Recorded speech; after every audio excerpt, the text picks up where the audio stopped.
buenas tardes, soy Carmen Enit Acevedo y estamos en ¿Qué palo es noticia? Son las 5 de la tarde de hoy 27 de abril. Esta mañana dije 28 y después que veo el replay es que me doy cuenta que estaba un día adelantada. Hoy vamos a hablar de comedores escolares, a esta tarde, a esta hora, de la Asociación de Comedores Escolares que dirige Nelly Ayala, pero que dirigiera toda la vida hasta que Nelly Ayala fue la sustituta. Y parece que también será toda la vida hasta que se jubile. Carmen Daisy Rodríguez, un personaje del sindicalismo de comedores escolares en el sistema público de enseñanza. Vamos a hablar de Jennifer González, que tiene 2 intervenciones hoy en Bonita Radio en términos de la cobertura. Pero yo quiero empezar hablando, excusándome, porque no voy a poder entrar en lo que yo quería entrar esta tarde, que es la encuesta de necesidades de las enfermeras y enfermeros en Puerto Rico, que se llevó a cabo entre el 23 y el 27 de marzo, porque quiero tener conmigo a la doctora Milagros Figueroa Ramos, asistente del Decanato de Investigación del Recinto de Ciencias Médicas, porque es la persona que nos puede abundar sobre esa encuesta y sobre la realidad después de esa encuesta entre el 23 y el 27, porque están a punto de generar otra encuesta relacionada con las mismas necesidades y cómo está el panorama con los principales miembros de la primera línea de defensa del coronavirus en términos de los profesionales de la salud, que son los enfermeros y enfermeras. Así es que mañana a las 11 de la mañana no se lo pueden perder. Voy a dialogar con la profesora doctora Milagros Figueroa Ramos sobre esa encuesta. Yo quiero empezar por Jennifer González, porque vamos a terminar, yo creo, este programa con una intervención de un colega periodista que está en Cuba, Benjamín Morales, que he querido conversar con él precisamente sobre cómo se dan los asuntos allá, cómo lo está viviendo. Yo tengo una imagen de una foto que me enviaron de cómo está haciendo el Ministerio de Salud Pública en Cuba el asunto del rastreo comunitario. Quiero hablar un poco con él sobre eso. Así que vamos a dejar el coronavirus para el final y vamos a empezar con un audio que el señor director pueda poner de Jennifer González esta mañana con el colega periodista Julio Rivera Saniel.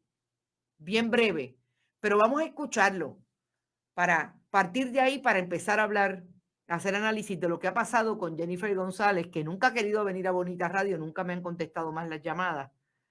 Vamos a ver lo que le dijo esta mañana, hablando de quiénes son los amigos y los compadres en el asunto de la famosa orden de compra de 38 millones en el Departamento de Salud sobre las pruebas rápidas para el coronavirus. Disculpe, del portavoz de la compañía Apex. Nosotros, sí, yo soy madrina de uno de sus niños, de una de sus niñas, pero no hablo con él desde el verano del año pasado.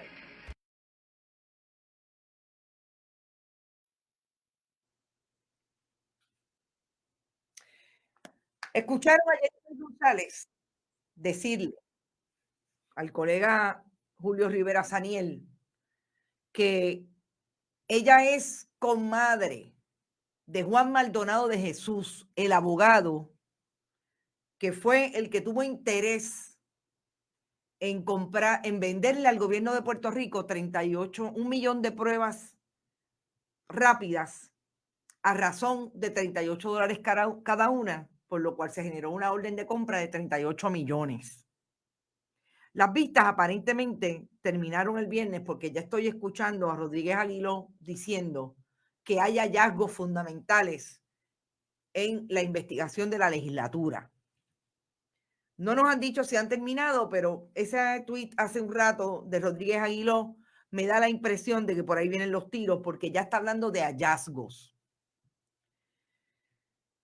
Jennifer González es la comisionada residente de Puerto Rico, que ha permanecido tengo que decir, bastante callada en relación a todo lo que está ocurriendo en el Departamento de Salud y la respuesta del gobierno de Puerto Rico a la pandemia.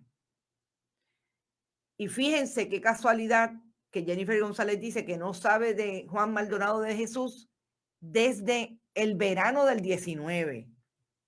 ¿Cómo es posible? Y ella es la madrina de una de sus hijas, porque es Maldonado de Jesús precisamente la persona que trae el elemento político partidista al contacto con Segundo Rodríguez Quilichini para comprar esas pruebas. En una historia que ya ustedes conocen, que la compañía no tenía ninguna experiencia vendiendo productos médicos, que era una compañía de construcción que ya tenía contratos con el gobierno de Puerto Rico en el Departamento de Salud a través de las facilidades físicas y que en 16 horas se adjudicó una compra que a todas luces fue detenida no por el gobierno de Puerto Rico ni por la Fortaleza, a pesar de que todo el mundo intervino en la Fortaleza, por lo menos 3 funcionarias, 2 funcionarias y un funcionario. A pesar de todo eso, no hay ninguna evidencia de que esos empleados públicos, esos oficiales, tanto del Departamento de Salud como de la Fortaleza, detuvieron una orden que a todas luces tenía un grave problema desde el inicio para erogar 19 millones de dólares en depósito para concluir con 19 millones más. Y Jennifer González dice que no ve a su compadre desde verano del 19. Ahí les dejo esa información, pero no termina aquí la intervención de hoy de Jennifer González. Ayer Jennifer González hace un comunicado diciendo que le va a pedir a la reforma al Banco de la Reserva Federal que compre la deuda de Puerto Rico a través de un mecanismo en este momento de la pandemia que está abriendo el Banco de la Reserva de Estados Unidos precisamente para que se acojan instituciones, entidades que tengan deudas excesivas y que puedan minimizar el impacto que está teniendo la pandemia versus esas deudas. Pues es tan interesante que Jennifer González haya dicho eso ayer y esta mañana Aníbal Acevedo Vilá les recuerda que no solamente lo dijo el 4 de abril del 2020, es que es una propuesta que él había traído en el 2014 y precisamente el medio que le está publicando ese comunicado de prensa a Jennifer González, porque son buenísimos haciendo las giras de medios para que todo el mundo le publique lo que dicen, pero nadie le cuestiona. Ese mismo medio lo publicó en el 2014, por lo menos 2 historias. Entonces, yo me pregunto, ¿dónde está Jennifer González atendiendo lo que está pasando en Puerto Rico desde una perspectiva única como funcionaria pública electa, como comisionada residente, si no es reciclando las propuestas que está trayendo Aníbal Acevedo Vilá? Oiga, una cosa es que la traiga el 4 de abril, que le haya dicho al país, miren, ¿se acuerdan aquello que yo dije en el 2014? Pues saben que en medio de la pandemia es posible que tengamos una oportunidad de que eso se dé. No, es que lo dijo en el 2014, lo recordó en el 2004, en el 2020, y Jennifer González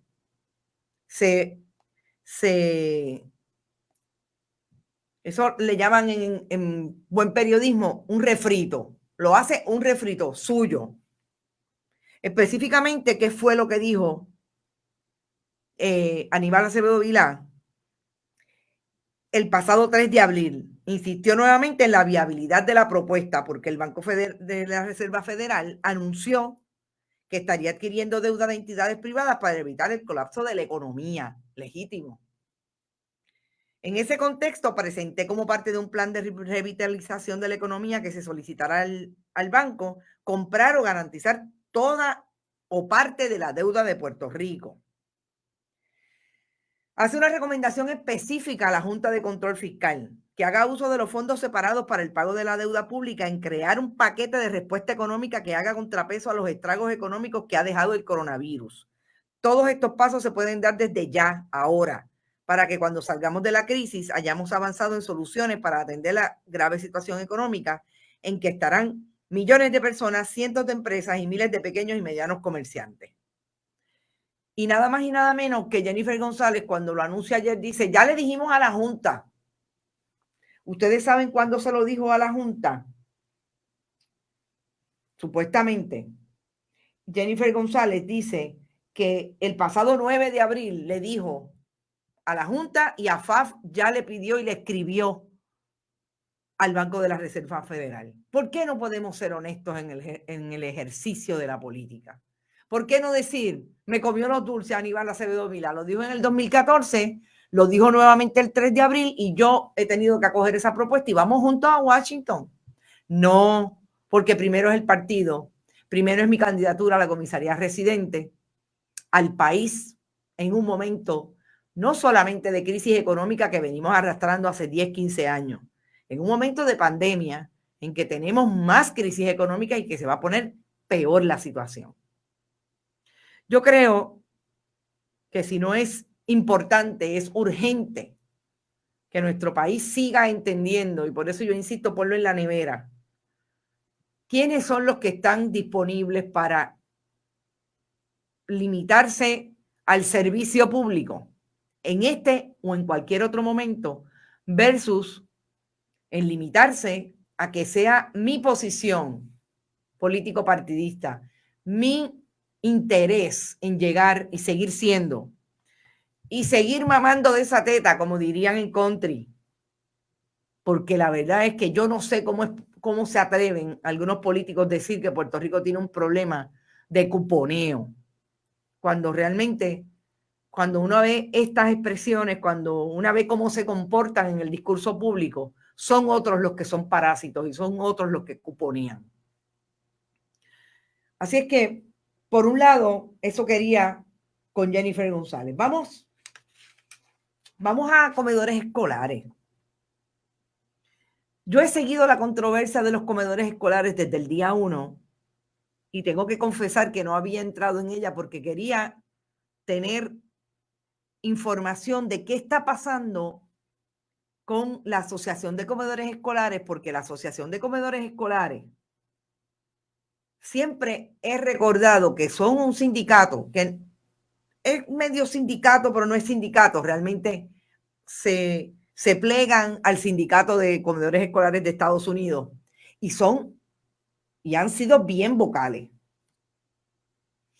La preocupación fundamental hoy y desde el día 1 en que se empezó a discutir el asunto de la apertura de los comedores escolares es precisamente que hay niños y niñas en Puerto Rico que solamente consumen alimentos en el comedor escolar en el siglo XXI, sí. Y no olvidemos que en el siglo XX el comedor escolar se creó en Estados Unidos, porque esto es una ley que es enteramente federal y por vía de esa inyección es que se crea en Puerto Rico y se fomenta el uso del comedor escolar. Fue precisamente la incapacidad de acceso a alimentos que tenían muchos niños y niñas que se crea este programa. En el siglo XXI todavía hay niños y niñas que no tienen alimentos si no comen, desayunan, almuerzan y cenan. Y tengo que decir que casi siempre son 2 comidas nada más en el comedor escolar.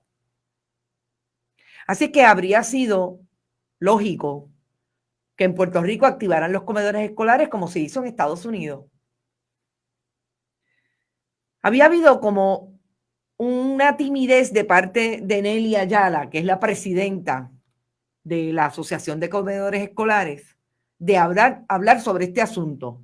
No es hasta que la gobernadora dice que Nelly Ayala le envió una carta diciéndole que no estaban de acuerdo con el asunto de abrir el comedor escolar porque el 90% de su gremio son mujeres de 50 años o más. Y que ese es un grupo vulnerable al asunto del COVID y que le temían al contagio. La gobernadora, ¿qué hizo? Acogió aparentemente las palabras de Nelly Ayala y hoy tenemos un sistema de comedores escolares que está repartiendo la comida, que me dicen que mucha de ellas ya se ha dañado porque no tienen manera de hacer esos alimentos y repartirlos como deberían hacerlo en un momento de crisis como esta. Yo estoy realmente muy impactada negativamente por esas expresiones de Nelly Ayala, porque además de eso también se ha convertido aparentemente en una fundamentalista religiosa y dice desde su muro de Facebook que lo que está haciendo es orando para que no pase nada. Lo que tiene que pasar es que abran los comedores escolares con las debidas precauciones y le den comida a aquellos y aquellas que lo necesitan, porque ya no son solamente los niños y las niñas. Hay adultos que están pasando hambre porque la gente dejó de recibir ingresos, porque el Departamento del Trabajo todavía no gestiona un solo seguro por desempleo para que le llegue a la gente y puedan hacer compras. El Departamento de la Familia tiene otro lío con las tarjetas de el PAN. Y al día de hoy aquí hay gente que no come en medio de la pandemia. Y me parece realmente desafortunado, sino irresponsable de parte del liderato de esa asociación, ahora venir a decir que ellos solamente le sugirieron, le dijeron a la gobernadora, levantaron bandera, pero que ellos no tomaron la decisión que fue educación. Lamento decirle a Nelly Ayala que ha quedado para la historia como quien se opuso a que abrieran los comedores escolares en medio de la pandemia. Que yo voy a ver qué hace mañana si la gobernadora decide, por lo que debe ser una presión pública de todos los sectores, de que se abran los comedores escolares para darle comida a nuestra gente que no tiene. Yo estoy segura que se llenarán. Y sí, parece mentira y me encantaría saber qué diría Carmen Daisy Rodríguez si estuviera viva. Porque bastante vocal que era en favor de las empleadas de los comedores escolares, con todo derecho. La situación de la comida de los viejos está crítica, no lo dudo. Ahí la procuradora salió hablando sobre lo que está haciendo, lo dijimos aquí la semana pasada, pero en efecto está crítica. Hay personas que no reciben el beneficio del PAN ni cualifican para ayudas, están sin empleo y en necesidad, tristemente. Buenas tardes desde Corozal, dice Marcol, gracias por estar por ahí. Abner Yarib, ella firmó una solicitud con las otras uniones para abrir los comedores semanas antes de esas expresiones. ¿Por qué cambió de opinión? Exacto. Yo no quiero pensar que Nelly Ayala está haciendo politiquera en este asunto. No quiero pensarlo. Yo pensaría que va a dejar eso en manos de otro. Y si lo está haciendo y si nos está escuchando, nos encantaría que nos llamara. La conocemos y sabemos lo vocal que ha sido en muchas ocasiones. Debería ser vocal ahora en beneficio de los niños y las niñas, de toda persona en Puerto Rico que no tenga alimentos y que pueda ir a comer a un comedor escolar cercano. Rafael Cartagena Ríos, saludos desde Houston, Texas. Saludos, Rafael. Vean la entrevista de David como una persona del gobierno. No se sabe a quién se le ha repartido comida y si le ha llegado a los estudiantes. No tienen registro de esa reparación de alimentos. Vamos a unas imágenes que tengo hoy desde esta mañana de dos capturas cuando la gobernadora se atrevió a poner una foto de una joven y de un grupo de personas repartiendo alimentos o realmente recibiendo y organizándolo. Una de las jóvenes, le voy a pedir a nuestro director que nos ubique las dos fotos. Una de las jóvenes que está en esa foto le contestó a la gobernadora que esa foto fue tomada en el 2016. Eso fue esta mañana. Y a esta hora, la joven volvió a colocar más fotos, precisamente. Y la joven es la que tiene el moño, y así mismo ya lo dice. Volvió a colocar más fotos de ese momento en el 2016, cuando ella y otras personas estaban distribuyendo alimentos a organizaciones, a diferentes organizaciones. La gobernadora lo coloca hoy como que fue ahora. Ahí están las otras fotos de la joven. De esos días en octubre del 2016. Pero es increíble que la gobernadora haya hecho eso cuando precisamente hoy también sale a relucir que toda esa propaganda que han hecho de las supuestas organizaciones que se les ha entregado comida, no es cierto, dicho por la misma gente que están citados ahí. Entre ellas una organización de San Germán. Ya vimos como la pasada semana la organizadora del Banco de Alimentos dijo que no era cierto que el Banco de Alimentos hubiera recibido comida para repartir de parte del gobierno. ¿De qué estamos hablando? ¿Por qué hay que mentir en el camino? ¿Por qué estamos en medio de una pandemia y el país no cree en lo que el gobierno está haciendo o no haciendo? Tiene serios problemas de credibilidad y finalmente nos pasa una cosa como esta, que es la misma persona que está en esa foto que dice, eso no es cierto, eso fue hace 4 años. ¿Por qué? Dice Luz Martínez, qué desfachatez. Eneida, qué barbaridad. Iván, Wanda Vázquez, suave con los embustes. Esa señora piensa que todo Puerto Rico es igual a ella. Wanda es tan embustera, chanchullera e incompetente como Triqui.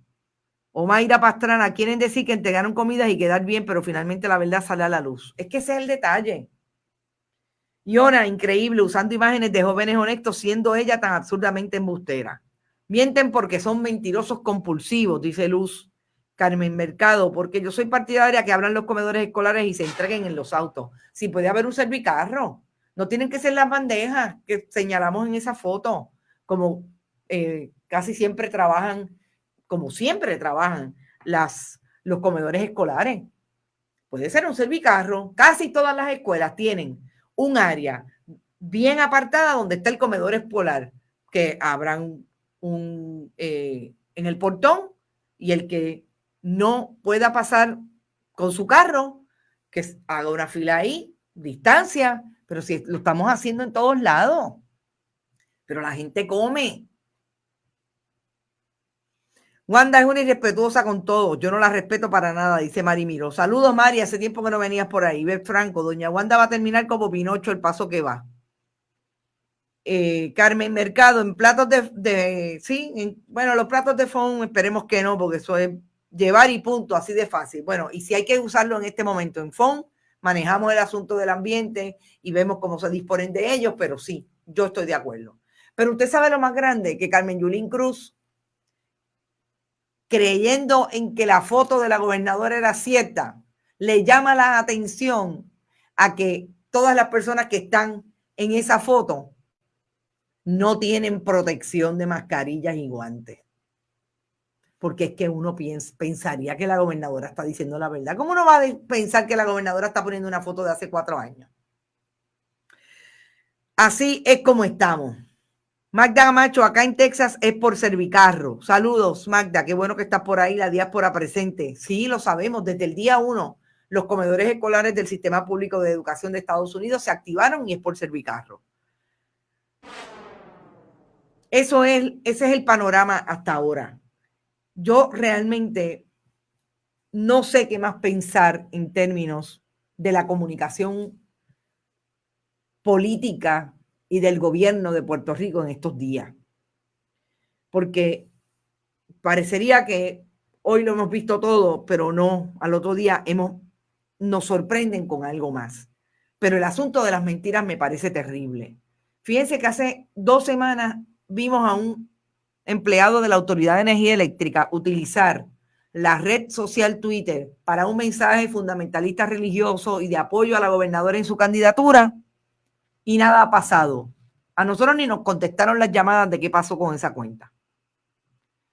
Es una vergüenza, dice Elsa. Quizás no fue ella, quizás fueron sus ayudantes. Ahí está Sandra García pegándome un vellón. Cristal, Como ella cobra, no importa, deben renunciar. Betsy Bonetti, los niños cuyos padres no tienen transporte a municipio, sería un éxito. Exacto. Desi Bones está por ahí, el gobierno está sin dirección y está arrastrando al pueblo por el precipicio. Esto es nunca antes visto. Definitivamente cada vez es más difícil y estamos hablando de una pandemia que nos puede costar miles de vidas, que hasta el momento son 84 muertes, pero hoy, por ejemplo, nos levantamos sin que dieran información porque supuestamente hay una crisis en el registro demográfico. Y para empezar hablando de la pandemia y del coronavirus, fíjense que hay una nota importante y es que la turista italiana no fue la primera muerte por el coronavirus, que habían 2 hombres, uno de ellos de 57 años, de 54 años, que el 17 de marzo ya había muerto a causa del coronavirus. El hombre de 66 años, que es el segundo, el 20 de marzo. La mujer murió el 21. Yo, como ustedes saben, le dije esta mañana, estaba cogiendo un seminario virtual con relación a la epidemiología y los términos y los conceptos más fundamentales de la epidemiología en el contexto de la pandemia. Y esta fue una de las lecciones que me dio ese seminario. ¿Y usted sabe por qué? Porque lo más importante del rastreo comunitario es precisamente encontrarnos por dónde fue que en efecto comenzó a atacar el virus desde el punto de vista de esos diagnósticos o personas que estaban muriendo a causa del virus. En Estados Unidos no fue Washington, como pensamos en aquel centro de envejecientes, de personas de edad avanzada. Fue por California. Pero usted sabe cómo llegaron allá, precisamente por el rastreo comunitario que en Puerto Rico todavía al día de hoy no hacen, a 45 días del toque de queda. A poco más de un mes, 35 días a casi 40 días, 42 días de que muriera la primera persona positiva al coronavirus. Diagnosticada. La primera persona que sepamos, porque cuando esta persona murió le hicieron la prueba y en efecto salió positiva. ¿De qué estamos hablando entonces?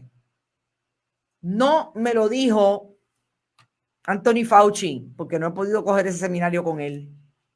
Lo dijo un epidemiólogo que precisamente es una persona que es epidemiólogo, director de un programa global de salud pública, que está en Johns Hopkins dando clase y que está atendiendo la necesidad que tenemos los periodistas de manejar la terminología y de entender los conceptos para informar bien al país.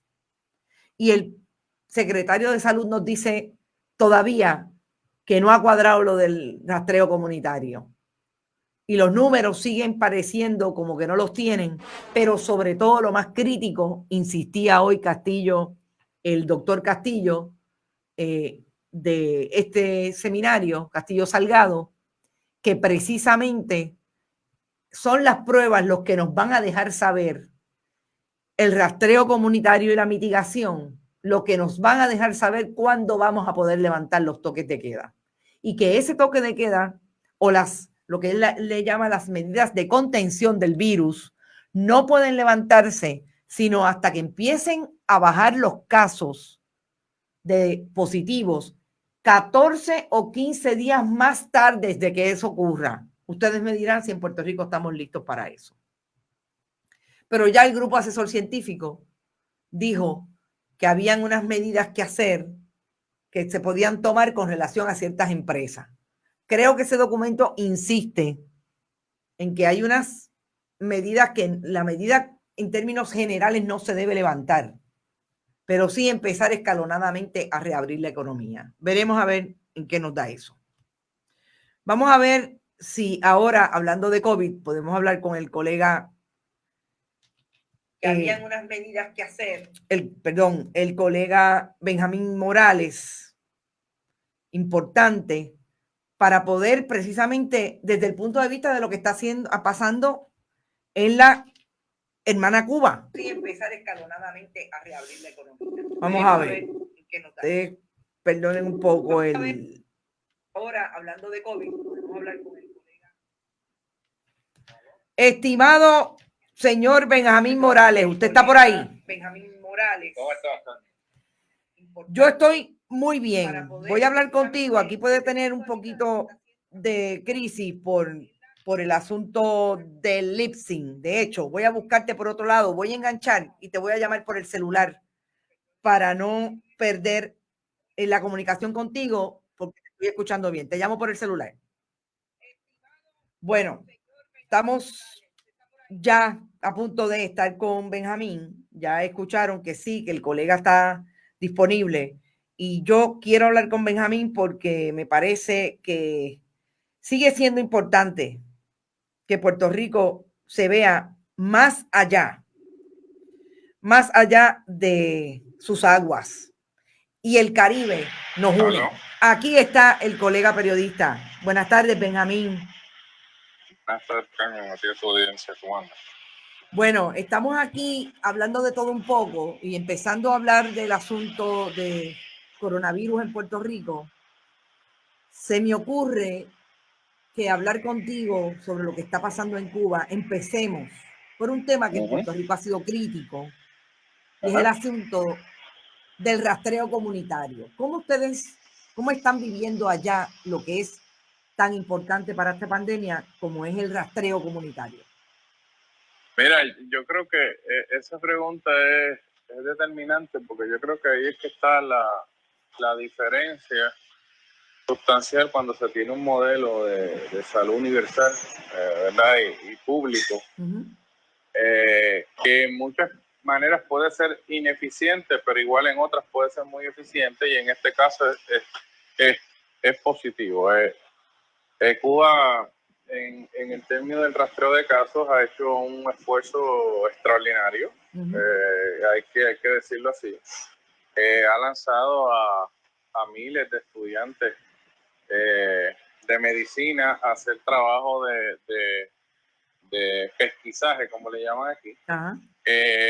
Y eso se ha unido a que el país cuenta también con un sistema de médicos de la familia y como lo que en Puerto Rico fue en su momento los dispensarios públicos, que están completamente funcionales y a través del personal de estos dispensarios en unión con los estudiantes de medicina, lanzaron un ejército de gente a detectar sobre todo los posibles casos de contagio y a rastrear a las personas que se vinculaban con los casos que dieron positivos.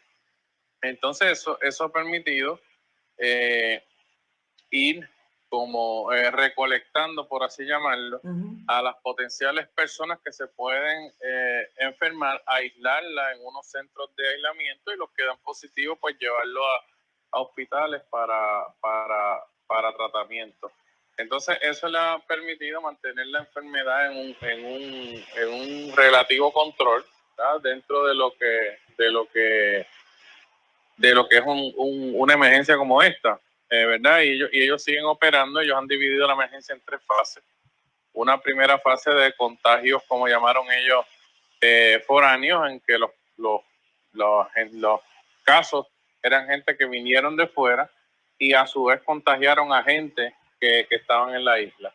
Ya están teniendo lo que llaman casos de focos en una segunda etapa, que son casos de foco local, pero controlado, o sea que en una comunidad se enferman 2 o 3 personas, en otras 5 o 6, como pasó en un hogar de ancianos, que se enfermaron 50 y pico personas, pero ellos mantienen el control de quién está enfermo y dónde.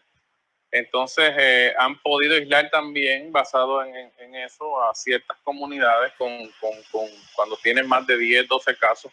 Le ponen una suerte de cuarentena y encapsulan las cosas ahí. Pero todo eso se logra porque tienen un sistema de vigilancia epidemiológica, como le dicen aquí, que funciona y que obviamente está respaldado con por los recursos de personas que el Estado le puede facilitar. Y eso ha sido una diferencia fundamental al logro en cómo Cuba, siendo un país tercermundista, que tiene un bloqueo económico que le afecta la llegada de insumos, equipos médicos, ese tipo de cosas, ha podido relativamente manejar con éxito esta emergencia. Benjamín, en términos de la información, tú me hablas claramente de qué ha sido, yo lo comentaba porque esas fueron las primeras imágenes que yo vi de los estudiantes de medicina en la calle haciendo el rastreo comunitario casa por casa. En términos de la información, ¿cómo fluye? ¿Quiénes dan la información y con qué frecuencia la hacen pública a los periodistas? Mira, obviamente estamos hablando y pues las cosas hay que llamarlas por su nombre, ¿verdad? En Cuba hay unas restricciones extraordinarias a lo que es el acceso a la información. Directo a la información a los que somos periodistas que no somos del régimen oficial, ¿verdad? Claro. Y eso opera así, claro, cuando uno está aquí, uno hace su trabajo como lo hace en cualquier parte del mundo, apegado a la verdad y citando la fuente que tiene accesible. Claro. Ahora, ¿qué te puedo decir yo? Yo llevo entre una cosa y otra más de 5 años aquí.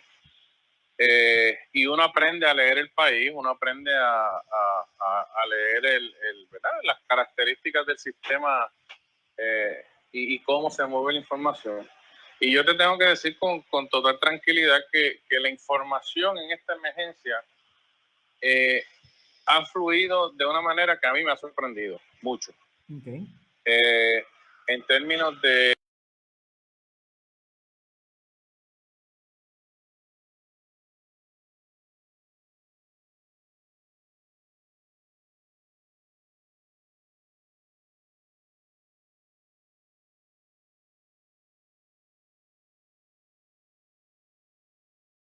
provincia, la prensa nacional en este caso está dando muchos ejemplos de cómo están las distintas cosas y se está manejando la emergencia en distintos sitios. He visto incluso cosas extraordinarias que nunca había visto aquí en la prensa oficial, que son señalamientos de cosas negativas que están ocurriendo en centros de aislamiento. Sí. Incluso el otro día vi una cosa que yo estaba aquí, es que no diría, bueno, sorprendido, vamos a decir la palabra, porque vi una cámara de televisión que la metieron a un tribunal a transmitir, hicieron un reportaje de un caso de un hombre que no estaba usando la mascarilla, y que estaba tomando ron en la calle y que le llamaron la atención 3 veces. El hombre se resistió, tuvo un problema con la policía, se negó a ponerse la mascarilla, lo metieron preso y todo el proceso lo presentaron a la televisión y hasta cuando la jueza le condenó 1 año de preso. Porque aquí hay una ley que por tu violentar las normas médicas, sobre todo en una emergencia, puedes estar preso desde 3 meses hasta 3 años. Entonces, incluso hay un caso extremo de hasta 9. Hasta 9 años. Sí, es grave. Por ejemplo, una persona que dice que intencionalmente se le prueba que infecta. Esto se hizo sobre todo con el VIH. Con el VIH. Sí. Que una persona venía y decidía infectar a 20 porque quería cobrarse del mundo, porque se enfermó, etcétera. Pues esto también puede utilizarse en esta situación. Okay. Entonces, en términos informativos, el gobierno se ha protegido mucho en ese aspecto de presentar esta enfermedad lo más abierto informativamente posible por una razón muy sencilla. El escenario ha cambiado, la gente tiene redes sociales, la gente tiene móviles y sobre todo porque es una emergencia muy difícil de mantener controlada. Exacto. Entonces, en ese aspecto, ellos lo que han decidido, desde la perspectiva, hablo yo ahora, ¿verdad? Exclusivamente viéndolo como la estrategia gubernamental, ellos han decidido estructurar la información, darle de una manera ordenada, y en ese aspecto fluye bastante bien. Están incluyendo, por ejemplo, cosas que yo en otros momentos no había visto. por ejemplo, el reportaje de las colas enormes que se están armando en los sitios donde no hay comida.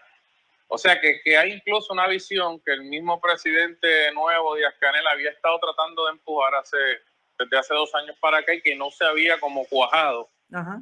Y por fin eso, que esta emergencia de la COVID ha traído, incluso en términos informativos, diría yo, un nuevo escenario en lo que es Cuba. Hay que ver si eso prevalece, ¿verdad? Claro, claro. Y trasciende lo que es la emergencia.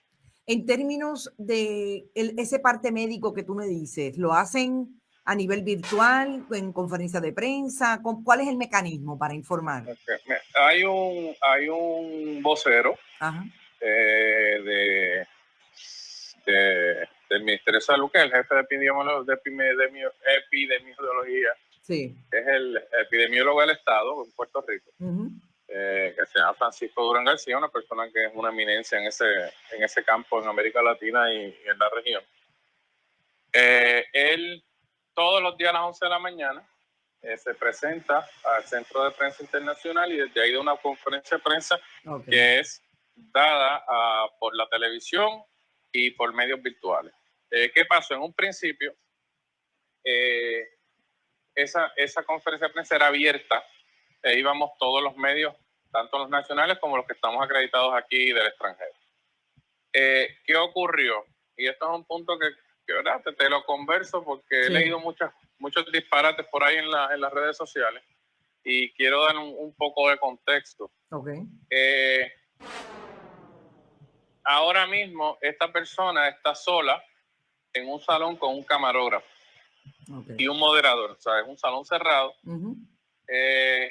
¿Por qué está ocurriendo eso? Porque la mayoría de las agencias de prensa internacionales le enviaron a sus corresponsales pedidos de evitar los sitios cerrados y de exponerse a la enfermedad. Claro. Por diversas razones, sobre todo, como sabemos, por una cuestión legal. O sea, un empleado de estos que es francés se enferma aquí con una enfermedad como esta y tú te imaginarás todos los líos legales que le crea a la agencia francesa de prensa. Entonces, es una forma de protegerse. ¿Qué ocurrió? Obviamente nosotros teníamos la necesidad de informar y de preguntarle a esta persona. Claro. Lo que negociamos por alguna manera para todos estar seguros fue que se le envía al Centro de Prensa Internacional las preguntas que tú tengas para hacerle al doctor. Y el moderador repite las preguntas en la conferencia de prensa. ¿Y ustedes están en especie de un circuito cerrado o están cada uno a nivel virtual? No, nosotros estamos, cada uno lo veo por televisión. Perfecto. O no se pregunta en vivo. Lo que se hace, o bueno, corrijo, en vivo se podría preguntar, tú puedes enviarle al moderador la pregunta en vivo. Pero lo que se está haciendo casi siempre es que esa misma mañana temprano se le envían las preguntas y ellos se las leen al doctor. Hay algunas preguntas que obviamente son muy puntuales en términos de información y el hombre dice, mira, esa pregunta mañana yo le traigo la información. El otro día él llega y la comenta y da la información. Y en ese aspecto todo ha estado fluyendo bastante bien en términos de lo que es la seguridad. Hay otros temas también que ellos están discutiendo en lo que se llama, aquí un programa que se llama La Mesa Redonda, que es un programa en el cual van los ministros o va Díaz-Canel, el presidente, o figuras del gobierno a hablar de distintas cosas y donde el pueblo se entera de muchas cosas. Algunas de esas preguntas que nosotros enviamos en la mañana son objeto de tema luego en la mesa redonda y van ministros y amplían la información. Así que lo que te puedo decir es que en ese aspecto ellos se han estado mostrando muy ordenados, muy abiertos. Yo te tengo que decir que en lo personal, lo que he preguntado y la información que he solicitado,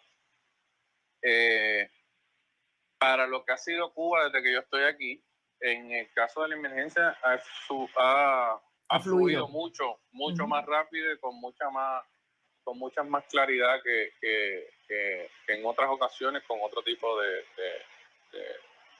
información. En términos de la gente, la comunidad, observan el distanciamiento físico, hay alguna directriz tipo toque de queda, ¿cómo lo manejan? Mira, eso es interesante, porque aquí lo han manejado un poco distinto y de hecho ha tenido sus críticas entre la población en ciertos momentos. Al principio de toda la emergencia, la población empezó a quejarse y a dejar saber que no estaba de acuerdo con que se permanecieran abiertas las escuelas, algunos centros de trabajo, etcétera. Y en ese caso el gobierno dio el paso y ordenó el cierre. Aquí no ha habido un toque de queda como tal. O sea, no hay horas, hay horas fijadas, no hay. Aquí lo que se ha emitido es una orden de distanciamiento social, en el cual se le está pidiendo a toda la gente que no tiene nada que ver con trabajo esencial se quede en su casa.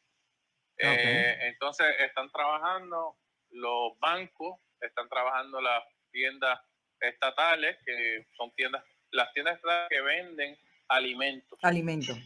Específicamente, sí. Obviamente las farmacias, ese tipo de cosas. Todo lo demás, que no es esencial, incluso los hoteles están cerrados. Y algunos se están utilizando para los extranjeros que quisieron quedarse. En Cuba, a pesar de que se advirtió por 100 veces que la isla iba a cerrar, muchos decidieron quedarse. La cifra andaba por casi 6.000, la última cifra que vi. Los tienen en ciertos hoteles, pero la mayoría de los hoteles están cerrados y lo que están haciendo es que la gente que atiende las cafeterías, etcétera, los restaurantes de los hoteles, han montado como unas carpas afuera y ahí venden comida caliente y comida y productos alimenticios para la población.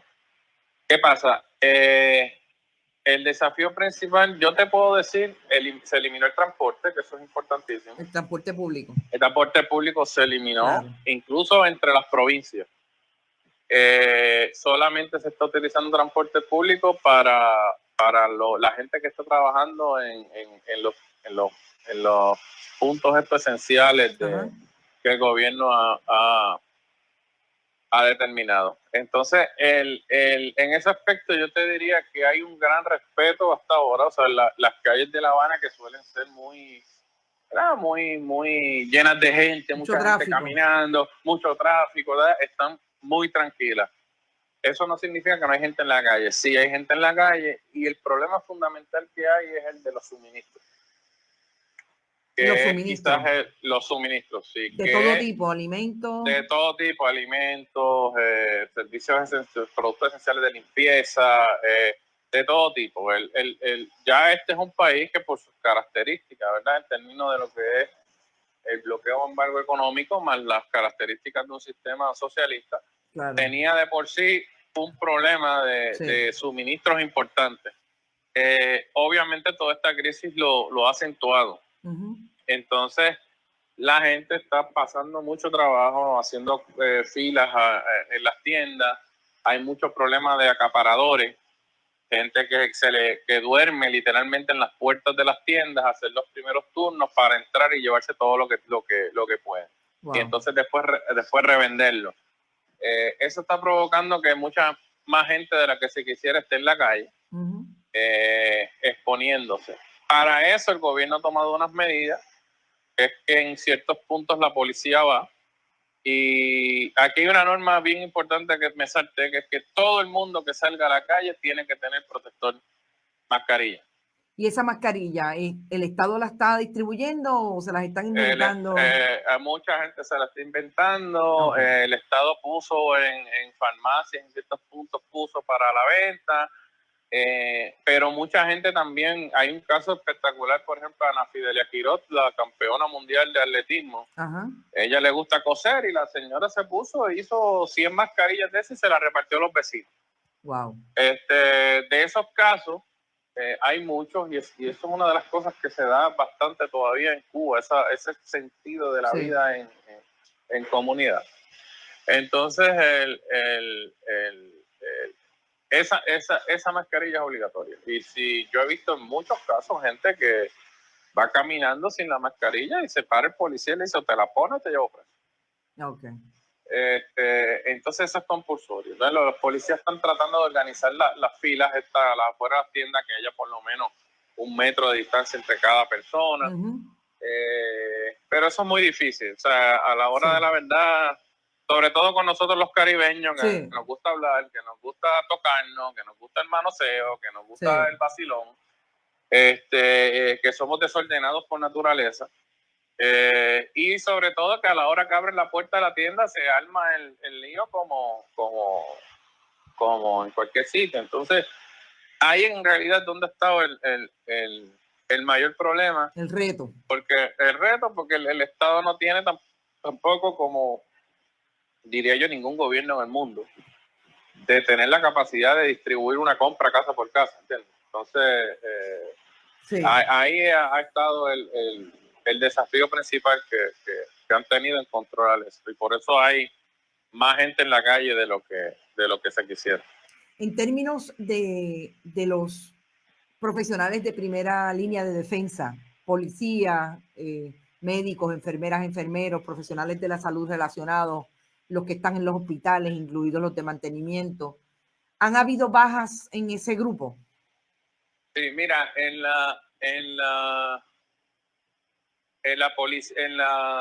el área médica, el Ministerio de Salud, la última estadística andaba como por 95 personas enfermas, positivas, y si mal no recuerdo, 2/3 partes de esa gente eran médicos. Wow. Entonces, el resto eran enfermeras y técnicos de laboratorio, choferes de ambulancia. En la parte de seguridad, tengo que confesarte que ellos dieron un dato, pero se me escapa ahora. Sí. Por dónde andaba, pero había casos, no al nivel como ha pasado en Puerto Rico u otros sitios que han tenido que cerrarle un cuartel de la policía o cosas de esas. Sí, hay muchos policías en la calle. Activaron también a unidades de las Fuerzas Armadas para que ayuden y aquí hay un punto que, Carmen, quisiera, ¿verdad?, hacer un paréntesis, porque son las diferencias en cómo manejamos las cosas y que a mí me parece interesante. En Cuba hay un organismo que digamos, se llama así, la Defensa Civil. Aquí se dice Consejo Provincial, Consejo de Defensa Provincial. De Defensa Provincial, sí. Pero lo vamos a traducir a lo que es en Puerto Rico, o fue la Defensa Civil. Esta gente son las que toman el control de la situación cuando hay una emergencia a nivel nacional y provincial. Y eso es un aparato militar. Y a lo que te quiero llevar es que aquí se aplican todas estas normas con mucha mayor facilidad, porque obviamente el aparato militar es el que toma el control de la situación. Sí. ¿Ves? Entonces se forma automáticamente, por eso se llama consejo, digamos un gobierno de emergencia en cada provincia con los diversos sectores, educación, salud, comercio, y esta gente trabajan y toman unas determinaciones para que la provincia siga funcionando. Y con cierta autonomía. Entonces, eso yo creo que ha sido fundamental también, porque hay una provincia que se llama Cienfuegos y otra que se llama Granma, que por ejemplo decidieron cerrar los límites provinciales y han tomado medidas extraordinarias, y hoy día de Cienfuegos y Granma tú escuchas un caso cero casi todos los días, porque este consejo ha sido muy efectivo en ese aspecto de manejar la emergencia. Entonces, claro, eso para nosotros en nuestro esquema es inconcebible, porque para nosotros cualquier cosa que huela a sistema militar trabajando en el área civil es inconcebible, ¿verdad? Porque no es a lo que nosotros estamos acostumbrados. Sí. Aquí trató de hacerlo el alcalde de San Lorenzo, por ejemplo, claro, de una manera, ¿verdad?, un poco burda, sin mayores explicaciones, y no lo logró, pero claro, es que lo hace también desde el punto de vista ejecutivo, de un ejecutivo municipal, no es como debería ser si es por un organismo que se encarga de la emergencia, como tú dices, que se encarga si hacemos la comparación, ¿verdad? Que no es justa para ninguno de los dos, pero tratando de llegar a un happy medium en el asunto. Sí. En teoría, esta emergencia en Puerto Rico, quien debería estarla manejando es Jaime Ato. Es el manejo de emergencia, sí. Porque es una emergencia. Es una emergencia, claro. Debería estar dictando pautas para el país, haciendo un plan de contingencia, tomando ciertas medidas, etcétera, etcétera, etcétera. Claro. Mira, aquí que yo te puedo decir, aquí hay cosas que siguen sin funcionar, hay problemas de suministros médicos en hospitales, hay problemas de limpieza en centros de aislamiento. Sí. Esto no es Disneylandia, claro, pero tampoco es el infierno que mucha gente ha querido dejar ver, sí, o que mucha gente ha querido proyectar porque no lo es. O sea, decir eso es faltar a la verdad y no ser honesto. Han habido problemas de bloqueos de dispositivos médicos, de ventiladores. Sí, mira, eso viene de hace tiempo. Claro. Sobre todo, mira, vamos a ser justos con esta situación. En la era de Obama hubo una apertura extraordinaria. Sí. Y sobre todo el intercambio médico se dio a muchos niveles, a tal punto que hoy día hay un medicamento cubano que está pendiente de aprobación de la FDA, que es una vacuna para controlar el cáncer de pulmón. Ajá. A ese nivel llegaron. Sí. Con el cambio de gobierno, obviamente hubo un giro en la política, claro, a una política mucho más agresiva, etcétera. Hostil. Y hostil. Y hoy día, una de las cosas que ha pasado es que antes Obama eliminó, o sea, el bloqueo económico no tan solo le impide a Cuba comprar en Estados Unidos o adquirir cosas en Estados Unidos, impide también que cualquier bien que tenga entre un 10 y un 25% de partes o piezas o componentes hechos en Estados Unidos tampoco se pueda, exacto. Entonces, ¿qué pasa? Si bien el bloqueo permite la adquisición de ciertas medicinas y de cierto equipamiento médico, las empresas tienen mucho miedo de hacer esas ventas, porque primero es muy complicado. Tienen que pedir una licencia del Departamento del Tesoro, y el Departamento del Tesoro, desde que Trump está ahí, no ha autorizado ninguna. Okay. Entonces, ese proceso nada más ya es muy costoso, el de tú pedir la licencia. Entonces la gente ve que no es negocio y simplemente desiste. O sea, dice, mira, yo no me voy a meter en este lío porque el Departamento del Tesoro me va a decir que no. Entonces Cuba no está pudiendo adquirir medicamentos o equipamiento en Estados Unidos, médicos. Tampoco lo puede conseguir en México, etcétera, porque muchos de los componentes de esos equipos son americanos. Claro, ¿qué pasa? Tienen que traerlo de China, tienen que traerlo de Rusia, por los costos que eso conlleva, que le cuesta 4 o 5 veces más de lo que le costaría traerlo de Estados Unidos. Pero esa es una realidad que venía de antes, que se acentúa ahora, y que lo que preocupa a las autoridades aquí es el tema de que todo el mundo... La cuestión principal de esto, ¿cuánto va a durar esta pandemia? ¿Cuánto? Exacto. Entonces, si esto sigue como va un año más, pues yo no creo que el país tenga la capacidad de, con lo que tiene aquí adentro, enfrentar la epidemia. Y se podrían estar, entre otras cosas, se podrían estar enfrentando a otro periodo especial con una crisis de salud pública, que eso son palabras mayores. Eso yo creo que es el terror de la población. No hay un colega o amiga cubano o amigo cubano con el cual yo converse que no me ponga ese tema. Y en lo personal, mi primer contacto con Cuba fue en 1994, en pleno periodo especial. O sea, yo conocí a Cuba en el periodo especial. Claro. Y el miedo de que ese fantasma esté rondando por ahí es muy real, porque estamos entrando en una crisis económica sin precedentes en la historia del mundo. Claro. Que no sabemos cuándo va a empezar el periodo de recuperación. Y a una economía como esta los daños van a ser demoledores. Exacto. Entonces la gente tiene mucho terror. Uh-huh.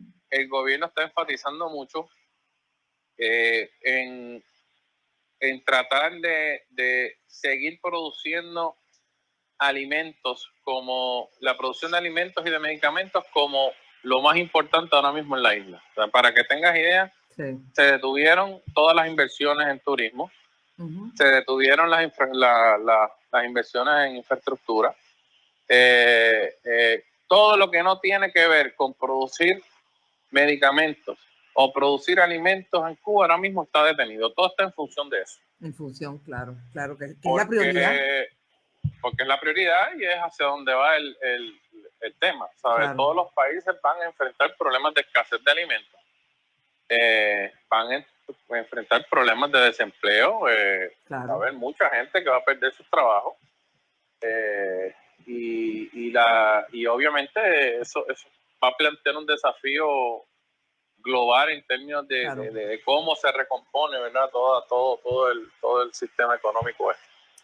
Benjamín, yo te agradezco mucho que hayas sacado tiempo, y yo sé que se complica por las comunicaciones, pero te agradezco que hayas estado con nosotros acá en Bonita Radio, y espero que pronto volvamos a hablar, y siente confianza en cuando quieras compartir alguna información con nosotros. Aquí estaremos, sabes que siempre eres bienvenido.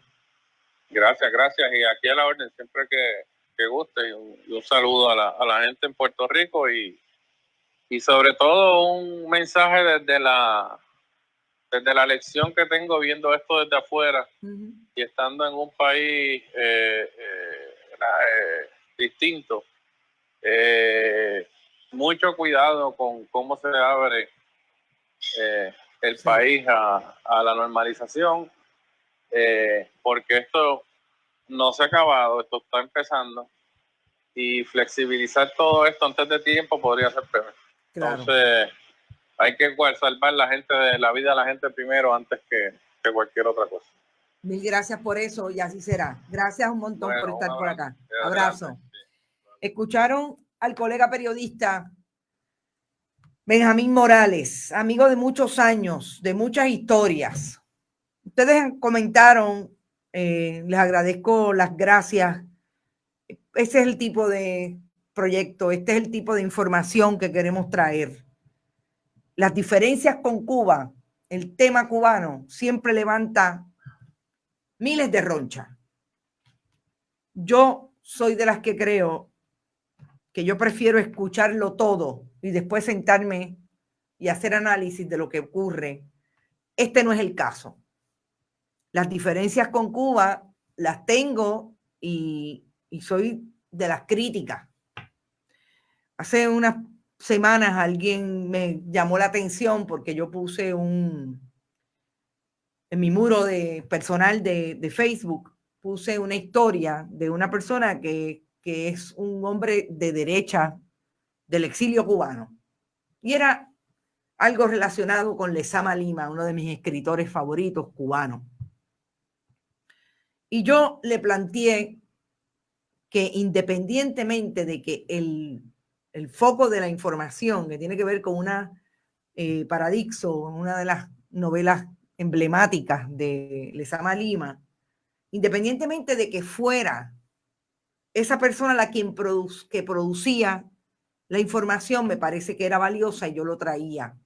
Yo no quería matar el mensaje por, en efecto, matar al mensajero.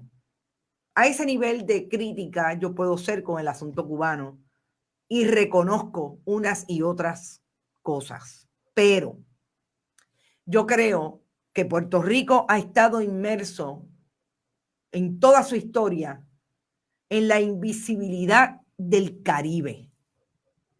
Puerto Rico no se siente parte del Caribe, y Puerto Rico es parte del Caribe hispano, de esta región que nos identifica como tal.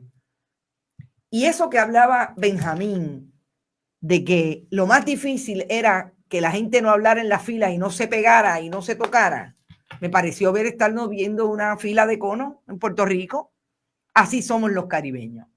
Nos parecemos más a los cubanos que a los gringos.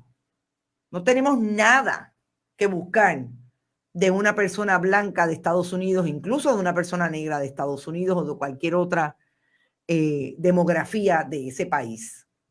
Y yo creo que ya es hora de retomar las historias que nos son comunes, las críticas, sobre todo hablar de las verdades y de las realidades que están ocurriendo en ese Caribe tan cercano a nosotros.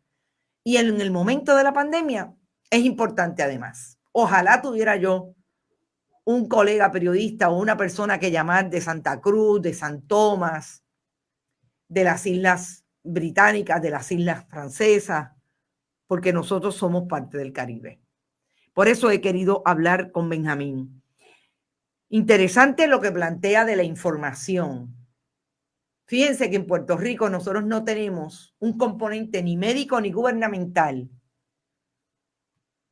que nos hable todos los días de por dónde van las cosas, de por dónde va este virus. Primero que es que no lo pueden informar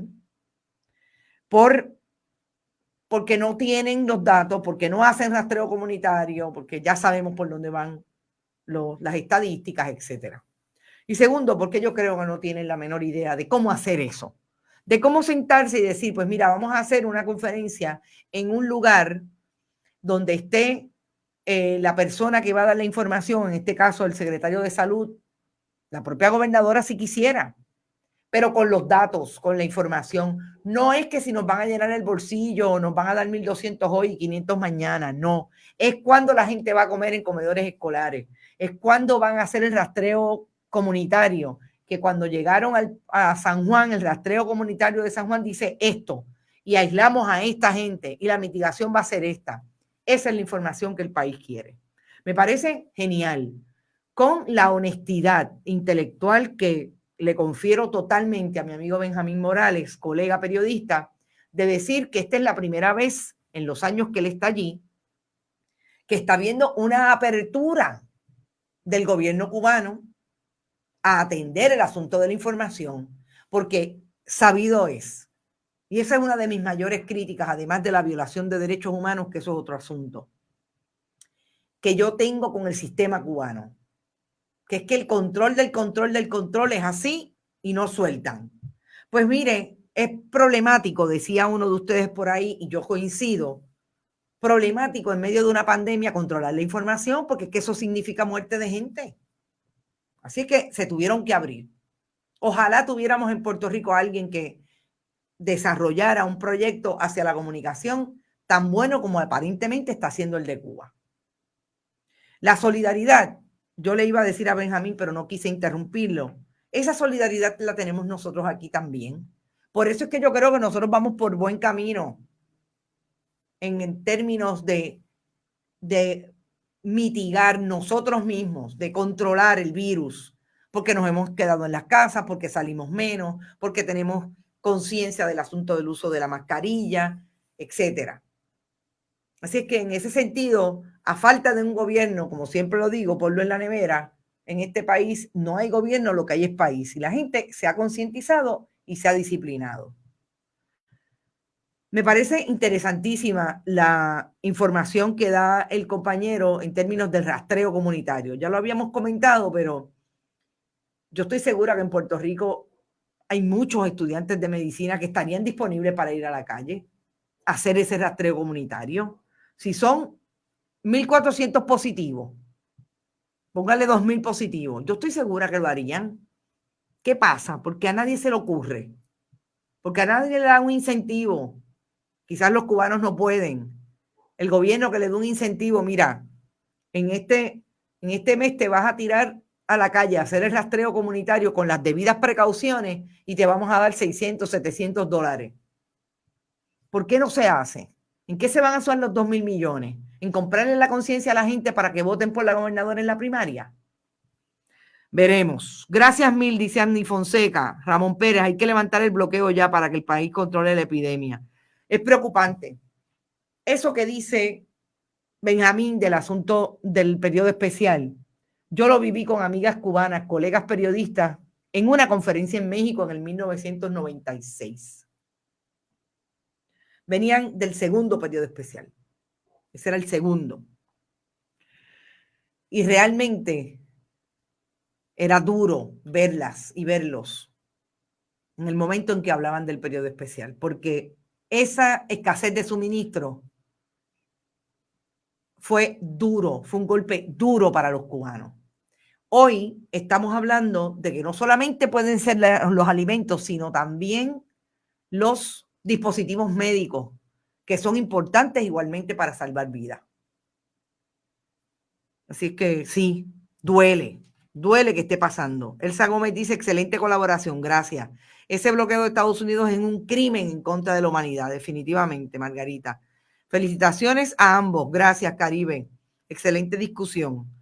Excelente, bueno, qué bueno que les gustó, me parece que es importante y yo quiero insistir en hacer este tipo de intervenciones. Ya estoy esperando que una colega periodista dominico-puertorriqueña que está en Barcelona, que ha estado con nosotros aquí en Bonita Radio en sus inicios, Celia Marina Romano, esté con nosotras desde Barcelona diciéndonos cómo está el asunto allí.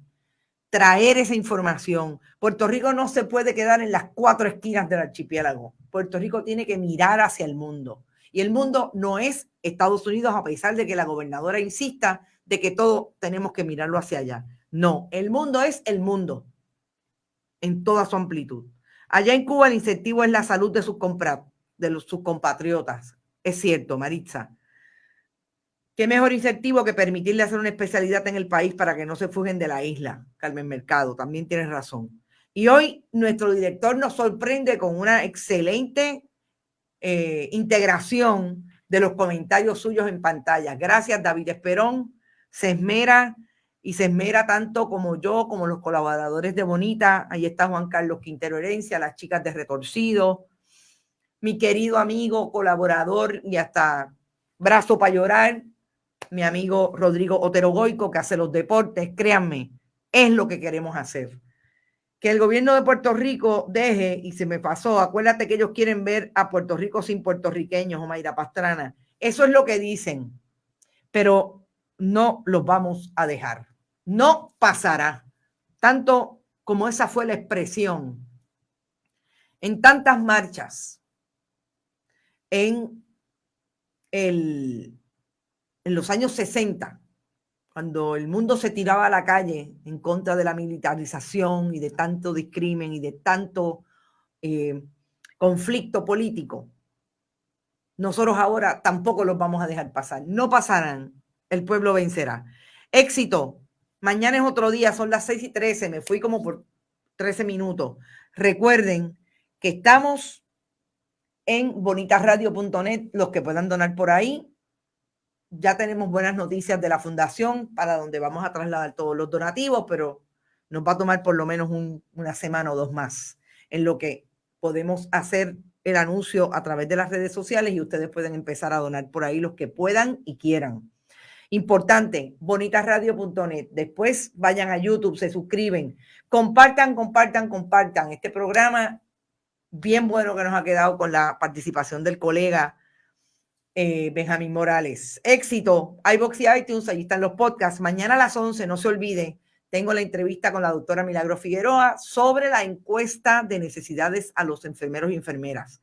Aquí te enteras de lo que en los demás sitios no te vas a enterar. ¿Por qué? Porque queremos hacer ese periodismo desde la diversidad, el contexto, el análisis y la investigación. Tengo un documento que si me da tiempo hoy lo termino y mañana lo traigo, interesante, de esos contextos. Tiene que ver con las vistas y los protagonistas de las vistas. Éxito, nos vemos mañana a las 11 de la mañana. En Esto es lo Último. Buenas noches, descansen y buen provecho. Hasta mañana.